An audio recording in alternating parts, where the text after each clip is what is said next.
My name is Ashley. I am 16 years old when this starts.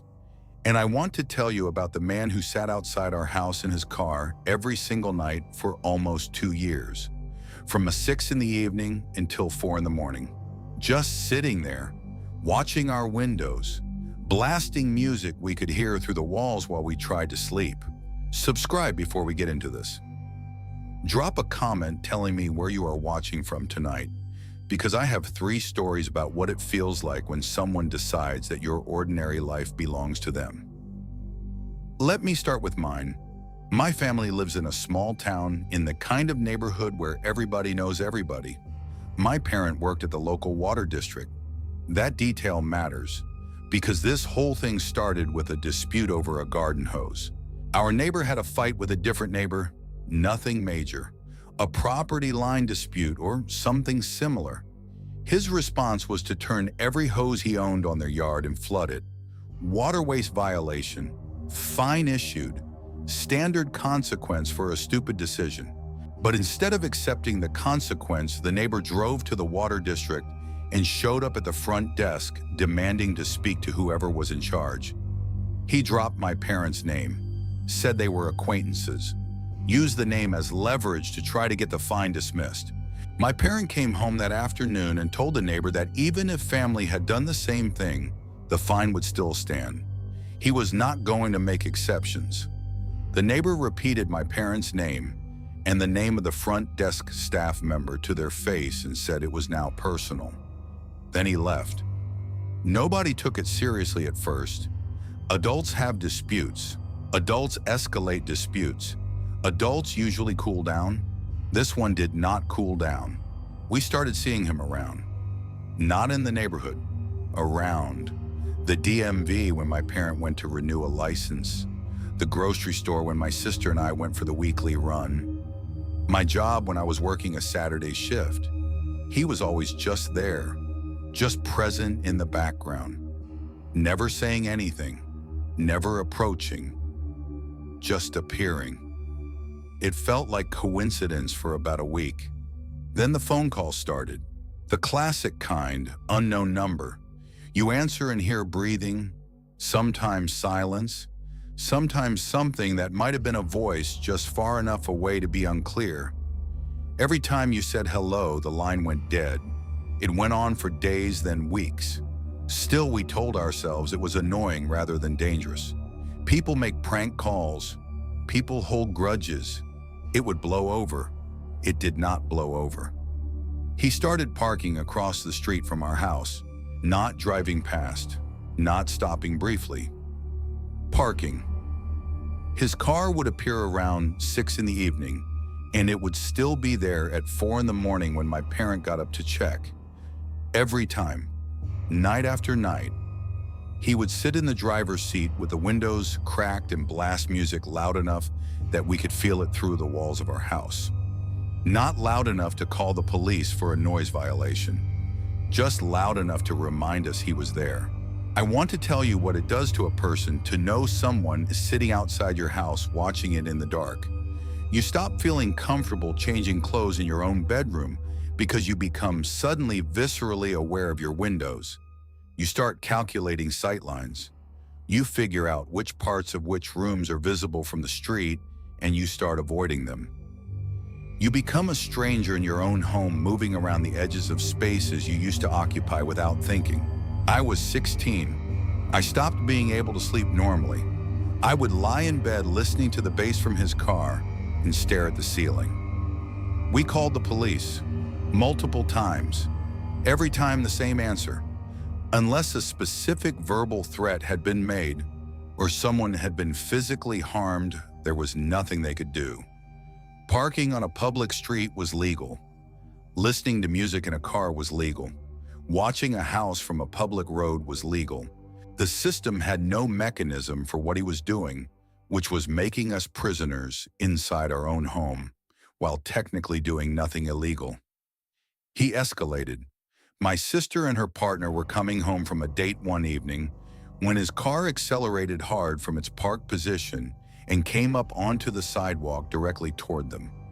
They had to physically jump out of its path.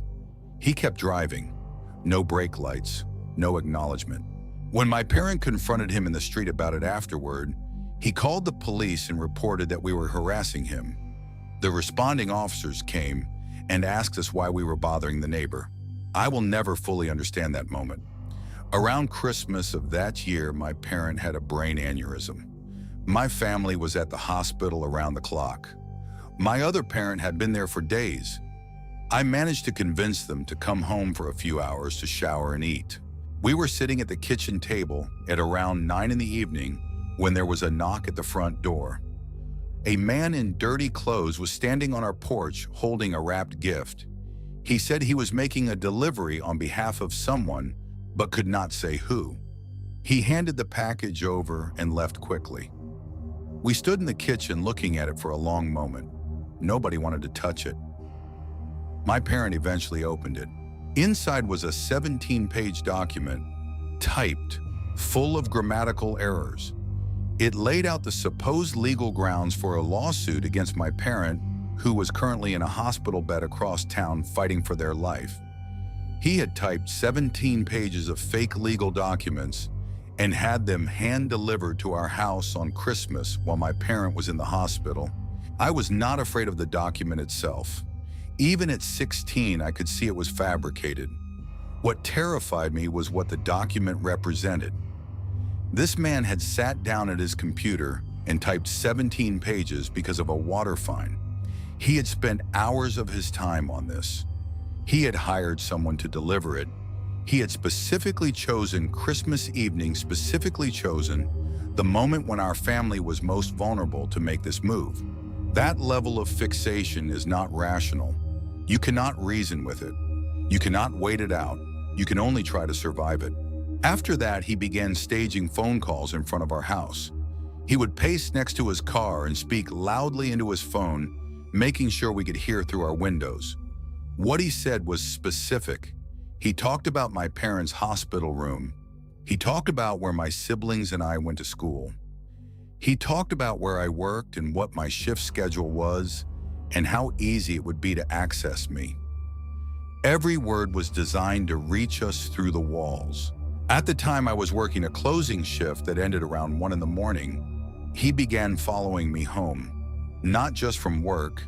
He would already be parked near the entrance when I came out, and he would pull in behind me and follow me through every turn. One night I took completely random streets on purpose to test whether he was actually following or just coincidentally going the same direction. He stayed right behind me through every turn, pulling into our driveway with his car parked across the street, and then having to get out of my car and run for the front door was one of the most degrading and frightening experiences of my teenage years. Running to my own front door because a grown man had decided that terrorizing our family was a reasonable response to a fine. A DA, who was a friend of a friend, heard what was happening and took our case without charge. The legal process was long and exhausting and involved testifying in front of strangers about 2 years of my family's most frightened moments. We were not allowed to be in the courtroom when other family members testified. We sat in a hallway and waited. He was sentenced to 1.5 years. We moved while he was still incarcerated. He was released and immediately tried to sue my sister's estate. She had passed away while he was in prison. That is who this man was. I do not know where he is now. I hope I never find out. The second story. My name is Kayla. I am 22 years old, and I want to talk about a parking lot, a silver car, and 2 men who thought they were watching a girl sitting alone in the dark. In December of 2019, I drove out to meet a friend of mine who lived about 1.5 hours away. Her parents were strict about having male visitors, so we agreed to meet at a park under a bridge near her house. The parking lot itself was under the bridge rather than the park. There were maybe 6 or 7 other cars when I pulled in. It was around 7:30 in the evening, already completely dark. December dark.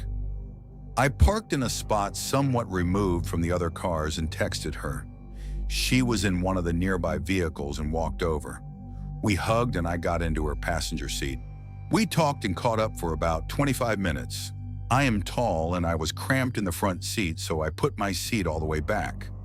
She reclined hers part way. We were both lying at an angle when two men walked past the driver's side of the car, close enough that I could see their heads from where I was lying. One was average height, appeared to be in his 30s. The other was shorter and stockier and older. The younger man looked directly into the car as they passed. Not a casual glance, a deliberate look. My friend told me she had made direct eye contact with both of them. She was visible through the windows. I, lying with my seat all the way back, was not. We brushed it off and kept talking. About 20 minutes later, I noticed headlights moving around the lot. A silver Kia Soul that I had seen parked near the exit when I arrived was now moving through the lot toward where we were parked. There was no reasonable path that would bring that car from the exit to our corner of the lot. We were not near the exit. We were not near any feature of the park that would require driving across the lot to access. The Kia pulled into the space one over from us. The short older man was alone in the car. He sat there scrolling through his phone. My friend said she was uncomfortable. I told her if she wanted to move, we should give it a few minutes and then find a new spot behind the construction barrier at the back of the lot where a fenced enclosure would block us from his view. We moved. She cut the headlights when we parked on the other side of the barrier. Less than 5 minutes later, a figure emerged from the side of the fence. It was the younger man.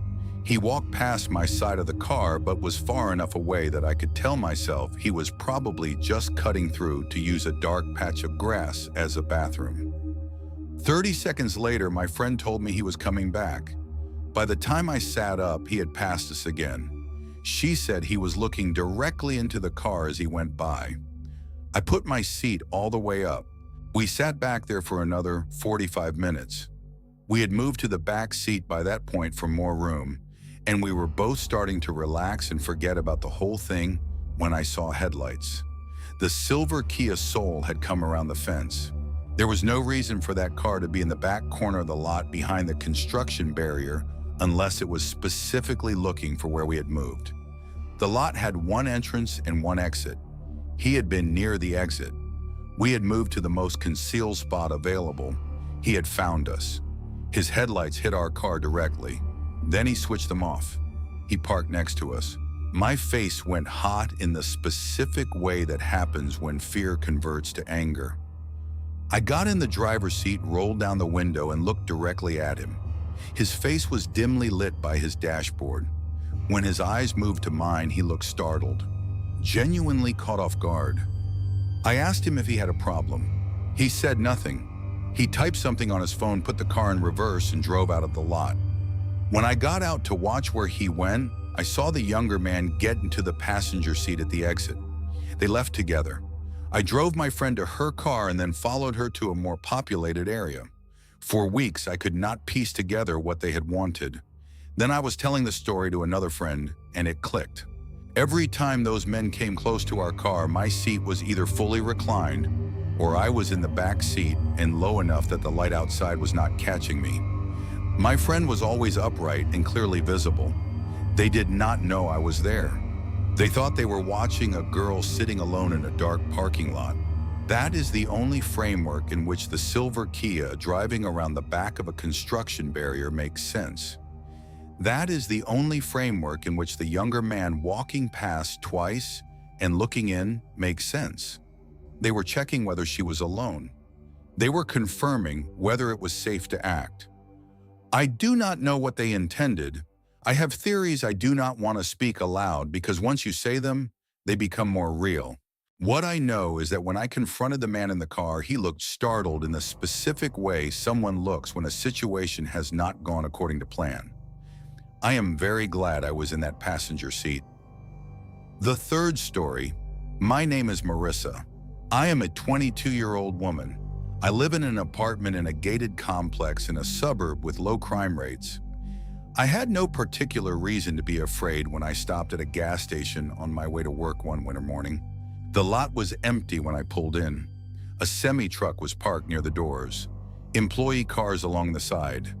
Every pump was open. I chose the farthest right pump. I was in the middle of running my card when another car pulled in. Out of all the available pumps, it chose the one on the opposite side of mine. We were sharing a double-sided pump station with the entire rest of the lot completely empty. I noticed it and told myself it was nothing.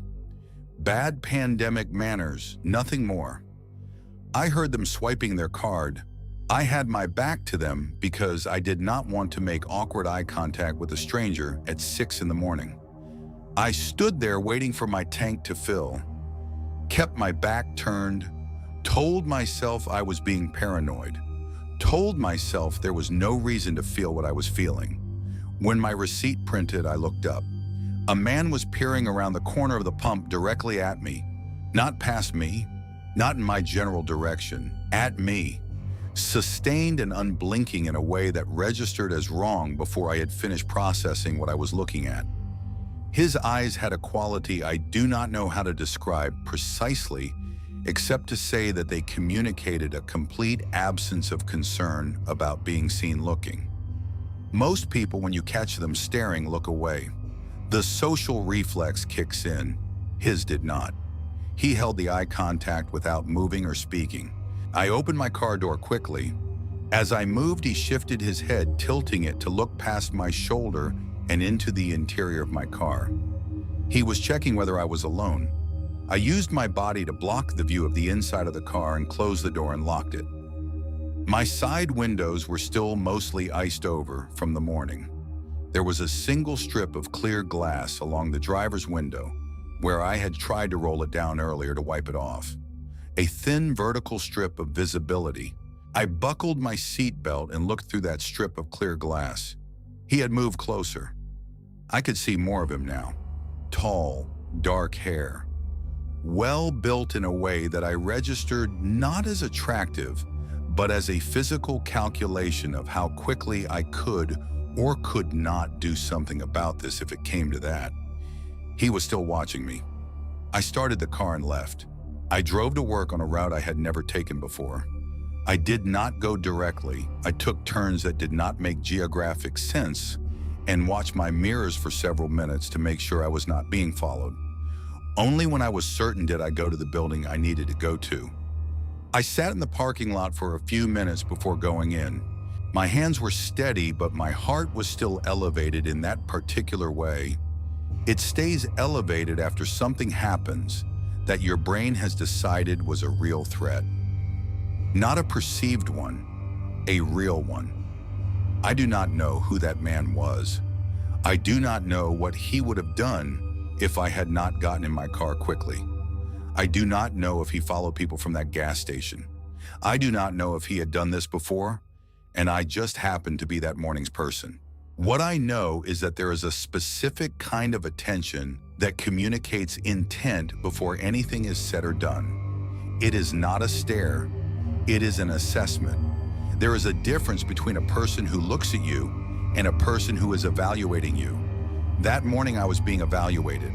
The sightline through my side window was narrow, about 1.5 inches of clear glass. I am glad I looked through it before I relaxed. I am glad I did not tell myself I was being paranoid and just sit there waiting for the receipt to print.